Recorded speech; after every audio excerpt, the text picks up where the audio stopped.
అనకాపల్లి జిల్లా అచ్యుతాపురంలోని ఫార్మ్ అసెట్స్లో భారీ పేలుడు సంభవించి 18 మంది కార్మికులు మృతి చెందడం దురదృష్టకరమని సిపిఐ రాష్ట్ర సహాయ కార్యదర్శి ముప్పాళ్ల నాగేశ్వరరావు అన్నారు. ఆయన మండలంలోని వెనుకొండ సిపిఐ కార్యాలయంలో సమావేశం ఏర్పాటు చేశారు. స్టాండర్డ్ ఆపరేటింగ్ ప్రొసీజర్స్ అనుసరించడంలో స్పష్టమైన వైఫల్యం ఉందని ఆయన తెలిపారు. ఈ సంఘటనలో రసాయనమే పేలుడుకు కారణమని ఆయన అన్నారు.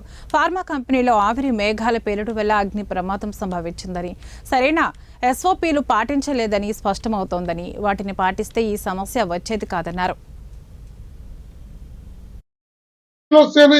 చెప్పాడు చట్టా పట్టాలు వేసుకున్నారు తండ్రి కొడుకులాగా మోడీ జగన్.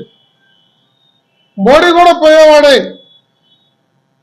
కాంగ్రెస్ పార్టీ జాతీయ స్థాయిలో మరికొంత మెలకువతోటి ఇతర మిత్రపక్షాలని సరైన రీతిలో కలుపుకొని ఉంటే సిపిఐ చెప్పినట్లుగా ఢిల్లీలో మోడీ పోయేవాడు, రాష్ట్రంలో జగన్ పోయాడు.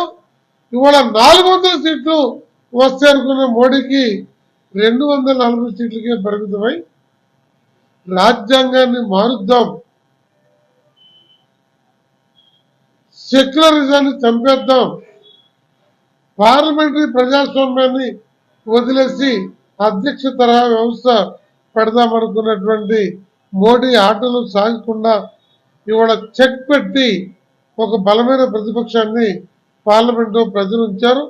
రానున్న రోజుల్లో మోడీ ప్రభుత్వాన్ని కూడా ఎలా ప్రజాస్వామ్య పద్ధతిలో దించాలో ప్రతిపక్షాలు ఇండియా కూటమి ఆలోచిస్తుందని చెప్పి తెలియజేస్తూ, మరి వినుకొండ ఒక చారిత్రాత్మకమైనటువంటి రాజకీయ చైతన్యం కలిగినటువంటి ప్రాంతం. వినుకొండలో మైనారిటీలు దేశ ప్రజలకే లౌకిక తత్వాన్ని, దేశభక్తిని నేర్పగలిగినటువంటి వాళ్ళు. అలాంటి మైనారిటీలు కమ్యూనిస్ట్ పార్టీ వెనుక ఉన్నంత కాలం వినుకొండలో హత్యలు జరగల, మర్డర్లు జరగల, వీధి కొట్లాట్లు జరగల. అందుకనే యువ మైనారిటీలైనా, అదే క్రైస్తవ